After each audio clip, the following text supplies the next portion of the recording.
The team at Santa Monica Studio put a lot of work into just like creating this sort of Norse world of God of War.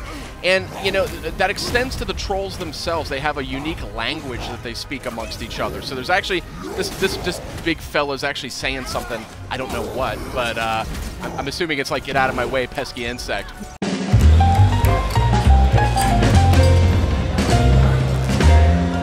Hey guys, you got Sid here as well as Justin and Kristen. We're taking an exclusive look at God of War. This is footage you will not see anywhere else. And this is a troll you won't see in any of the other footage out there either. That is a nasty looking fellow. These trolls, yeah, look at this thing. These trolls are actually unique. They're named characters in the game's lore. Tell us a little bit. Each one is different. Each one has a completely different backstory. You know, as with Norse mythology, everything here sort of has a little bit of a story, a little bit of a narrative to it. So each of these guys, they're going to look a little different. They're going to fight a little different. The way you want to go up against them, you might want to think about it differently.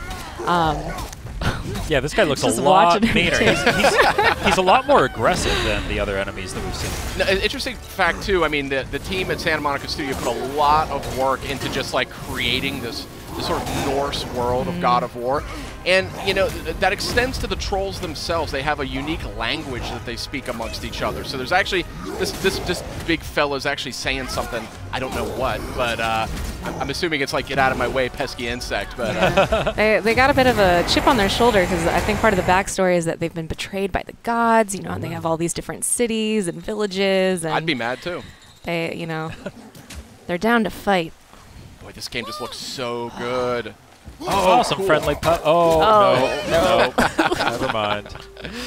You know, you're seeing just a different side of God of War with this game. That camera. The glowing eyes are an interesting touch there. Yeah. This camera, I think, is worthy of discussion because, I mean, this is a... It's seamless. It's like a one-cut game. They don't, like, cut to cinematics or cut to another character. Exactly. Yeah, and even the camera angle, it's a lot closer to Kratos, a more intimate camera there. Yeah, a lot more intimate and really makes you feel like you're there, you know? Yeah, especially during combat, you sort of feel the impact of every hit. It sort of shakes just a little bit.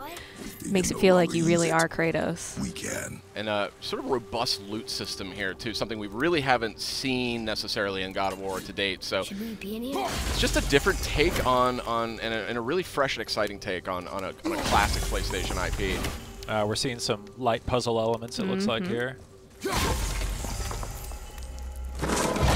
Nice. Notably, you don't have to mash the button to open chests anymore. And there's a lot of different kinds of chests. The animations are always different. Ooh, a purple thing. That's a way to enhance your health. Nice. So Cool. I think So the more of those puzzles that you find, they're sort of higher level loot that you're going to find in those rune chests. Never leave me alone again. Yeah, these environments. Look at this environment. I mean, just so detailed.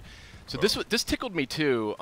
You know, this is a new look at God of War, and the climbing is something that I always associated with God of War. You remember those epic climbing sequences? Yeah. So Cory Barlog's sort of a veteran on the series. He worked on the original. He was creative director on the second game, and he's creative director on this title as well. And he's riddled this game with just references, homages, clues for fans.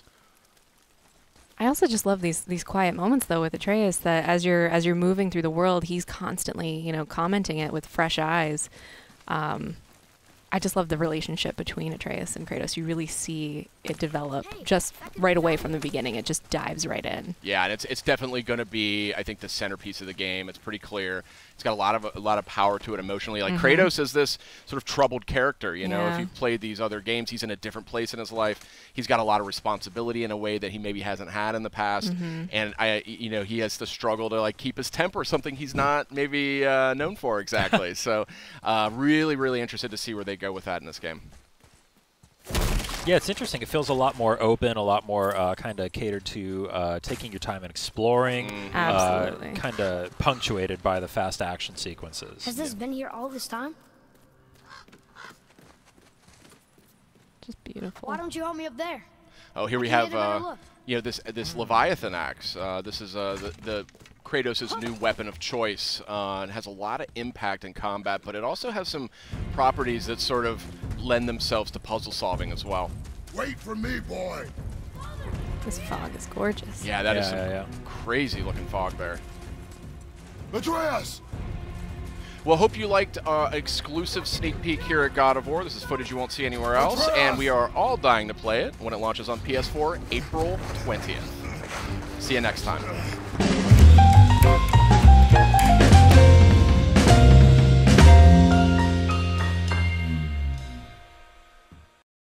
PlayStation